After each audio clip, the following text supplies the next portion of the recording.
Greetings, ladies and gentlemen, and welcome back to another episode of the DREAMCAST. This is, of course, a podcast series where I discuss various topics whilst roaming around this beautiful location known as the Hunter's Dream. I don't necessarily know why I spoke that quickly, but nonetheless, I am going to go ahead and move on with something that I feel like all of us can appreciate a bit, and just talk about my overall thoughts about this kind of a thing.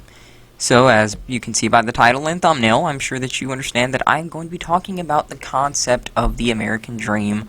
Is it real? Was it ever real? And is it real today? Now, I just want to start off by giving a bit of a history. The American dream, usually, in the way that most people have presented it, is the concept of coming to America if you are not already in America and being presented with the opportunities to be independent, own stuff, have a successful business, or just have, a decent amount of money to, live peacefully and comfortably, owning properties, etc., etc. Just pretty much a kind of materialistic kind of thing, along with the benefits of just being in America with the privileges that you can enjoy as an American citizen. Now, there is nothing to me inherently wrong about any of this. There are many people that come from many different countries to come to America and, try and make do on this American dream. Over the course of history, this has been something that I realized that a lot of people sacrifice for, a lot of people fight for, and a lot of people even died for to improve upon the dream. America didn't necessarily start out as, a place where a lot of people did have this kind of opportunity and whatnot, which is why people would fight so hard for it, especially considering the context. For example, if you go back to centuries ago when slavery was around and whatnot, and trust me, this is not that kind of a video or anything, people often fought for the right to have that kind of a business, mainly because that was how they were making their money, and so they felt as though their way of life was in fact being, attacked on, and that was, part of the American dream, air quotes, for them in that case. I'm not, again, getting into, the ethics of slavery. You guys know how I feel about that and whatnot. I've gone and made plenty of podcasts and videos on those kinds of topics. But getting back to the point at hand, the point is, the American dream is just pretty much you just coming to America if you're not already in America and trying to strive for the aptly mentioned things that I have just talked about. Now, I'm also going to talk about the concept of it, across time and whatnot, and seeing if it's still relevant to today. Now, across history and whatnot that I have read and whatnot, I do realize that early days in America, I'm talking when America was just starting out as a country and whatnot, this was rather difficult to do. Now, keep in mind that it wasn't necessarily impossible, because back then the money was actually worth more because inflation hadn't really taken place, and due to the fact that a country is just starting out, usually its currency is in a very kind of neutral state where it's it's valuable here but not necessarily as valuable everywhere else. And so, as the country gets credibility, as it starts making its way, it's going to become more and more. So early days America, I'd say that it was reasonable. It was definitely reasonable. You still had opportunities and whatnot. But early day America and whatnot, when you were first coming in here, and, you were coming in, leaving everything that you had, and you were an indentured servant, because people did come here as indentured servants and whatnot, I would say that, it was reasonable. It wasn't necessarily guaranteed. There were plenty of people that came to America for a better opportunity, and they still didn't necessarily, get what they wanted, but they still did, in fact, usually, for more often than not, depending on, the time period and whatnot. There were, unfortunately, a lot of cases where you didn't necessarily have the same rights due to, civil rights and whatnot, but for the most part, if you came, from other countries and whatnot, you usually were, more often than not, given these, at least the, same rights to an extent. I'm not going to pretend civil rights and whatnot weren't really a thing. Now, as time progressed and whatnot, and let's say we jump out of, obviously the civil slavery era, and we get more into the, I don't know, I'd say maybe the late 1800s to, the early 1900s. I definitely say that the likelihood that it went up was definitely a lot higher, because the Industrial Revolution had taken place, and so a lot of people actually had job markets, as factories were beginning to become very mainstream and a very streamlined way of doing things and whatnot, and factory workers. That was definitely something that got a lot of people employed, and because, again, the money was worth a lot more than it actually is today, you didn't necessarily need to earn it, well, technically you're earning more because the money is, higher, but in our standards, for example, you didn't have to earn as much because of the fact that your money was worth more. So, considering the Industrial Revolution and considering how many jobs are starting to boom as a result, and how you don't necessarily just need to like be in the fields like picking cotton or something, and that is again not a shot at like race or anything. That was actually a very common form of work, whether it was picking cotton, picking corn, harvesting grain, some kind of labor, physical farm labor and whatnot. So as the Industrial Revolution is taking place and as technology is advancing, there's a lot more jobs to choose from. There's a lot more markets that you can, get in. And, we can see that really well with the fact that, cars were beginning to be invented, cell phones were beginning to be invented. All of these kinds of ways that are modernizing and, customizing the way that we communicate with each other, the way that we travel, the way that we send information. That was pretty much, in a sense, allowing a lot more people to find employment. Because if they weren't really in a position where they could work effectively with labor, there really wasn't a lot that they could do. I mean, there was, like, a few things, like cooking, for example, like being a cook and whatnot, but usually that wasn't paying. Butchering, stuff like that, but, again, people are usually striving for something that's going to get them comfortable and something that's a bit more reasonable with their time and whatnot. So those kinds of factory jobs and whatnot, considering that back then it was worth more because the pay was more, definitely was very reasonable for people, and that's what they chose to start going after. And again, cars and whatnot, and there's an entire industry forming because of cars, and there's an entire industry forming because of technology, because of phones and whatnot. So repairmen are coming out and all this kind of stuff, so it's really, really, really starting to become an opportunity where, skill sets can vary a lot, because mainly, like I'm mentioning, the main skill sets that you usually needed were a lot of physical work, harvesting grain and whatnot. You had a bit of education, but a lot more people still weren't necessarily fully literate at the time. So as this is becoming mainstream, as information is becoming more readily accessible and whatnot, it's really putting people in a position where they can actually strive for these things and whatnot, and it's more reasonable to take that position compared to just doing the more traditional thing of harvesting grain in the fields or some kind of very physical demanding job. Excuse me. Needed some water. But as that continues and whatnot, and as the Industrial Revolution continues, there's more kinds of job. Railroads, as railroads are being constructed and whatnot. There's just so many different things happening, and they're actually happening at a very rapid rate, considering, again, the Industrial Revolution was when factories are becoming mainstream, considering how productive a factory was in comparison to just having some random team somewhere doing something. It really, really helped speed this along. And like I'm mentioning, as technology is advancing, that's providing, of course, more opportunity for the jobs. So now let's get into the, prime-ish, so to speak, of the Industrial Revolution. So let's talk about the mid-1900s. So the mid-1900s. Now I'm not going to pretend travesties didn't happen because Great Depressions and stuff like that. So I'm just still bear with me here. Mid-1900s. Mid-1900s, I'd say, was pretty much nearly at its peak for the Industrial Revolution and the opportunity and the American dream as a whole. More jobs are coming out, technology is advancing, so different people can actually learn different skill sets, and they can, prioritize a certain skill sets to become a profession in that industry, depending on what it is: food, medicine, travel, cars, like I'm mentioning, mechanical things. There's various people with various needs, and because of these positions, those kinds of workers can suit those needs particularly, rather than trying to have someone who's a jack of all trades, so to speak, but not really a master of any. You can really have the know-how how to maybe roof and smith and maybe do maintenance on cars and whatnot, but there's a difference between that being the only thing that you do, because obviously the thing that you put the most time in is what you're going to be best at, compared to things that you put a lot of time in, but it's still spread out. You're still not necessarily going to be as much of a master at something that is excuse me, spread out as you will something that you have actually honed altogether. It's kind of like the old adage that Bruce Lee said. He said he doesn't fear the man that practices multiple kicks, 100 different kicks, something like that. He fears the man that practiced one kick 100 times. So it's mainly just a kind of a thing, you put all your energy into one asset, in this case being whatever that industry is, and so you are really suited for that industry, and so that industry is actually going to boom as time continues.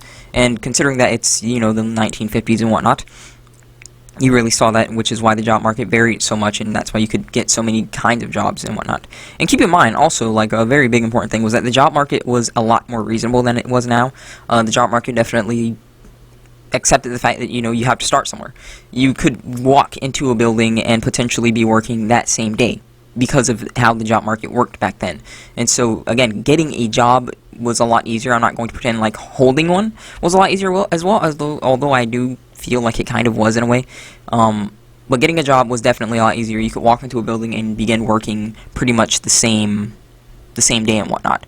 And they showed you the ropes. It wasn't really a lot of, oh, we want you already, able to do something. It was usually just by newspaper and whatnot.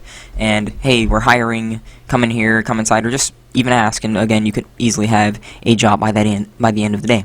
And so as time is progressing, as we are reaching the peak of the Industrial Revolution and whatnot, a lot of, this is, I say, where the American dream fully becomes, I guess, modernized in the sense that there's the stereotypical American dream, where it's a dad, a husband and a wife, and, maybe 2 kids, and they're driving in a car, and keep in mind, nice cars at that time, I don't necessarily know what we would call it, the Model T? The Model T, I believe. I think that's what it is. Excuse me. I need to brush up on my American history in relationship to vehicles and whatnot. But, it's usually the Model T, I believe.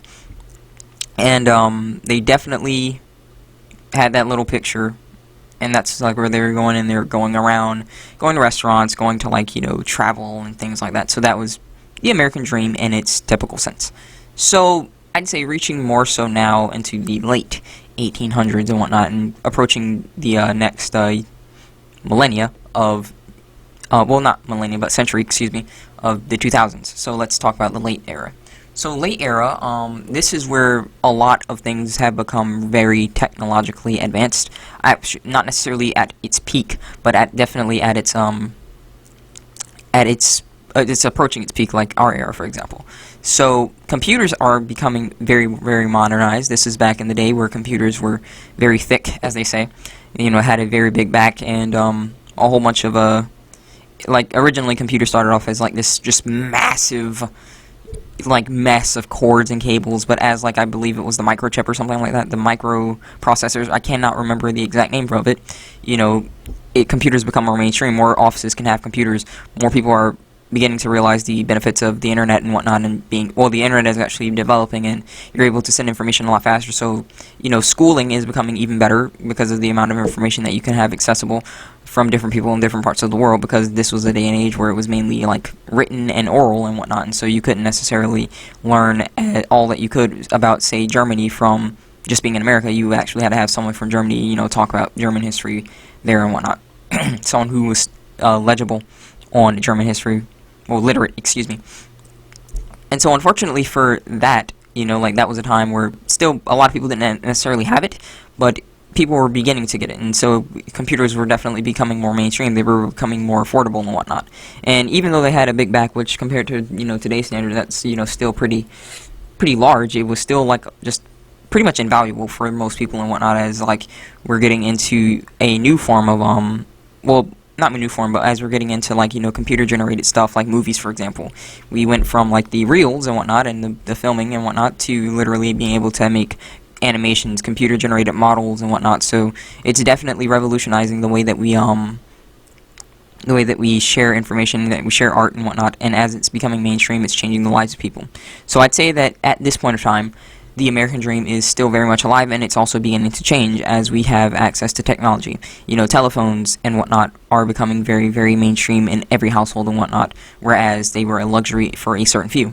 Computers, cell phones, like I said, cars. I'm trying to think of other mainstream items. Oh yes, household appliances, like vacuums and blenders and all these kinds of things. They're becoming more mainstream. So I'd say right now at its peak and whatnot, of the Industrial Revolution and whatnot, a lot more people are getting access to these appliances, and so the American dream is still evolving in a way. The American dream is now, do you have X, Y, and Z? What kind of car do you have? Do you have this kind of household item? Do you have this, that, or the other? So it's continuing to change, and at its peak again for the late 1800s, well, 1900s. I apologize. it's in a position where, a lot more people can do this, and since information is readily accessible, learning is better, medicine is better, and whatnot, and so we're reaching a stage where a lot more people can do stuff. We're still at the stage where, like, you can still walk into a place and get a job and potentially be working and whatnot, but it doesn't necessarily mean that you'll be able to hold it as much again, but it still is very reasonable. So moving on to 2000s and whatnot, early 2000s. I'd still say that at that stage, for the most part, it was reasonable. Now, not necessarily like, for the most, because I'm going to get to that in a moment. But let's talk like early 2000s, it was still reasonable. Computers are becoming a lot more mainstream. GPS is starting to be developed, if not already. I might have missed that. I apologize if I did. It's becoming a lot more accessible. The Mac is being worked on, and people are beginning to like get very more, what am I saying? They're beginning to get very invested in technology because of how, they can see things, VCRs, TVs, and all that stuff. So computers are coming in, revolutionizing this stuff, and then we're having, the way that we travel with GPS, and now, like, you don't necessarily need to have this map, and you need to know how to read cartography and whatnot. You can just have this GPS, and bada bing, bada boom, you're good to go. So it's definitely become a thing as we're, like, launching the satellites and whatnot to, map the Earth better.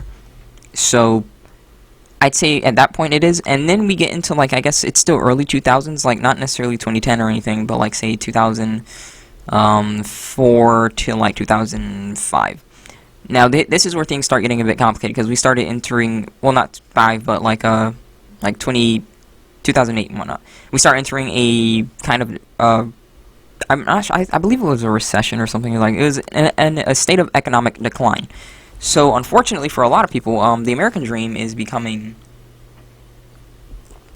needed some more water, is becoming a position where it's a lot more difficult now because of the fact that people want certain skill sets, and the fact that they're still, again, allowing, work on training. So I feel like this is a very important thing, work on training, because if you just have people who are fresh to the workforce and they still allow you to, like, learn by work on training, that's still actually allowing you an opportunity to work compared to people that are expecting you to have everything together, automatically when you come to the workforce. So I still do think that's a very big difference. But moving on, as a result, you can tell that people in that position were still able to get work and whatnot, but because the economic decline, the work began to go down. The dollar actually began to lose a bit of value at the time, and as the economy was recovering, like, we still had a whole bunch of things happening. For example, 9/11 and whatnot, and so, like, the war in the Middle East began, and Lord have mercy, that was still going on. And I didn't even cover the wars. I do apologize about that. I'm just mainly looking on the prosperity kind of side of America, so I'm sorry if I'm, like, skipping over, like, stuff like wars and whatnot, but I'm just trying to focus right now on the American dream. So that happens, and so that's continuing to, like, do a few things, and it's putting a bit of, like, pressure on America in the sense, like, oh, you're just there for, like, oil or things like that, and so the dollar is still, it's still strong, but it's also, like, beginning to wane a bit. And, we have, we then reach, like, more so, like, kind of, like, 2010 era. And so, unfortunately, something very popular begins to take place in, like, I guess, like, the day and age of 2010. And it's been before then, like, don't get me wrong, but it's becoming a lot mainstream now, and that is social media. So social media is allowing you to spread information and ideas at a rapid rate, even quicker than normally traditional on the internet, where you could just have a forum and whatnot. Social media is allowing you to not necessarily just be a part of a forum, but spread that idea a lot quicker than anything else. And so we're having a lot of rise in ideas, and so, like, we're getting into this day and age where we have these kids that, like, are growing up and whatnot, and they feel as though they don't want to work in the typical fashion and whatnot. And I know it sounds like, another hippie movement, if you will, and I'm sorry if I skipped that, but I'm still talking about the American dream here. We can probably cover American history, like, more in depth in multiple podcasts, but for now we're talking about, like, stuff like this. So then we have a lot of kids, and, they don't necessarily want to see things in the traditional fashion. They don't want to, like, do 9-to-5s and whatnot, and so they start exploring and whatnot, and they start learning about other isms and whatnot, and so they feel as though those would be better suited for their needs and whatnot, for the kind of world that they want to live in. And so they start getting caught up in that, and then they start also getting caught up in a lot of the same ideologies that these isms that they are trying to get involved in practice. So, for example, they believe that free speech isn't necessarily good. They like it when they can say it, but they don't like it when you can say it. And so they feel as though they can start labeling these things as microaggressions and, all kinds of things like that. And so we are beginning to reach the day and age of the SJW era and whatnot, where things have to be politically correct, and you need to be woke and whatnot. And so a lot of businesses and whatnot start adopting this ideology as time goes on. And so as the next decade occurs of like this day and age where social media is becoming a large thing, and as it really begins usurping the regular media and whatnot, because businesses and whatnot want to stay on everyone's good side because everyone is a potential customer to them. Things start becoming very difficult in a way, because you still want the rights of America, you still want to be prosperous and whatnot in America, but now your rights are beginning to be taken away, and it's directly impacting your prosperity. You cannot say certain things even though it's supposed to be free speech, because if you do, then now your company is potentially at risk, or you are a representative of the company, and if you are making the company look bad, now you can be let go, and that's potentially your livelihood. So I would say we are reaching the peak of like now and whatnot, and so like let's just talk about the modern day of the American dream. So the American dream in its modern day, because we are in a day and age of socialism, but materialism, we now see that a lot more people are a lot more difficult to please now. And so for them, when they say like what's the American dream, they're after like a lot of luxury items. They want like super high-tech computers, they want like $1 million cars and whatnot. And so we're reaching a very interesting stage of it's not necessarily just enough to have a car, it's not necessarily enough just to have a house, it's not necessarily enough to have a computer, it has to be a certain brand of something, and it's becoming to the point where people just are beginning to feel entitled to it and whatnot, even without working, because, well, I'm an American, and so thus, I have these privileges, and so, which is interesting considering how people feel about privilege, but moving on. I'd say that we're now at a stage where the American dream is directly conflicted by the form of people and generation that have been created as a result of the technological boom as well as the social media boom.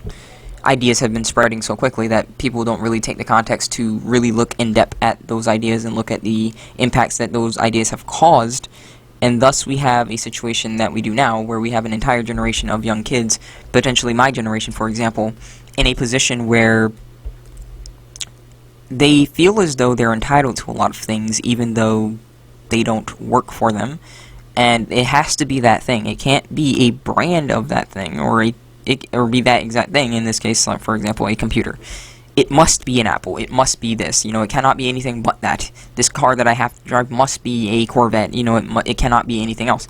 So, in today's day and age, I'd say that the American dream really just seems to be dead. And there's a lot of reasons for that, and for one, the dollar has significantly went down in the terminology of being valuable. The dollar has definitely declined. It's not nearly as powerful as it is now, so the spending potential is a lot low. And again, materialism is up, and so since you don't have enough money, I guess, to actually get the things that you would like, it seems as though in today's day and age, the American dream is a lot trickier to actually realize. And then we get into the concept of the government has actually expanded the ways that it's done things. For example, property taxes over the years have gotten absolutely astronomical. Like back in the day, it was very reasonable to own land, and I'm sorry if I skipped that a bit. It was very reasonable to own land, but now it's like if you own land, be prepared to like just get price gouged in property taxes. Now it's absolutely ridiculous, and because the value of the dollar is down, you can also expect the high. It's a lot higher than you even realized. In a lot of cases. And so that also, I'm sorry if you heard a dog barking, I don't know why that's happening of all things, but moving on, like we're having instances of people who are becoming very frustrated with that, and then we also have the fact that again, the SJW mentality is coming out, and so, like, companies want you to act a certain way, be politically correct and whatnot, and so now your privileges as an American, free speech and, like, your rights and whatnot are being impacted. So not only are you now in a stage where, like, you don't have as many rights as you used to have, you also are unable, practically for the most part, without a compromise of your rights, to make as much money, and even then it's very unlikely that you are making the same money that you have been making in previous years as a result of the fact that the dollar's value has gone down. And so, concluding, is the American dream alive? Was it alive ever, and what is it like now? It was alive at one point. It was alive at one point, and I'd say it was at its peak in the Industrial Revolution, as many jobs are becoming accessible, more people can work and whatnot. That was when it was at its peak, I'd say. That was when you were able to walk into a store and, potentially be having a job the next day. That was when you were able to get trained and whatnot. That was when the money was worth more. That was when you were able to get groceries and for like $10 and come home with an abundance now. That was when you were able to go to the movies for, $2 in comparison to like $12 today. I haven't been to the movies in years, I apologize, but that was a day where your money was worth a lot more, where your time was vastly, worth more and whatnot, considering that they were willing to pay you more. That was in a time where it was a lot reasonable to buy. You could buy a house for like $30,000. I mean, that's more than some people even make in a year now. So if you could buy a house, keep in mind just how much money people were really talking about in today's standards. So it was a lot more reasonable, whereas now we are in a day and age that is catering a lot to SJW ideology, a lot of woke stuff, a lot of progressivism and whatnot, and so you can't say what you want to say and whatnot, and so this directly impacts how workers feel at work and whatnot, and so they feel very cornered and whatnot, and very confined. And then there's the fact that they aren't really even being rewarded for their time, and the fact that they aren't paid enough to actually make a living. Owning a house in today's standards is pretty much just unreasonable for most people. They're just never going to reach that peak. Even with the access of education and whatnot, I feel as though it's put people into this box where everyone is somehow going to be qualified even after they get out of high school, or even if they get the degree, it doesn't necessarily guarantee that they'll get that position, considering just how, I guess, full the job market is, in the sense that they want people who are already qualified in comparison to people that are actually starting out for the first time. So to me, in today's standards, I would just say that it doesn't seem like the American dream is an actual reality anymore. It seems as though that's something that is beyond us, unfortunately, and it's very sad because, I don't think there's anyone that doesn't want to be prosperous, be able to take care of their family, show everyone a good time, just to be able to enjoy life comfortably. But it just really seems like with the decisions that the government makes and the decisions that people have made and the impact that social media and the spread of ideas without fully looking at these ideas has had on us, has left us in a position where it's just really just not a reality. It just doesn't really seem like it will be for a very long time unless we can do something about it. And that solution is not to just say, well, capitalism isn't working, so let's go with communism, socialism, yada yada yada.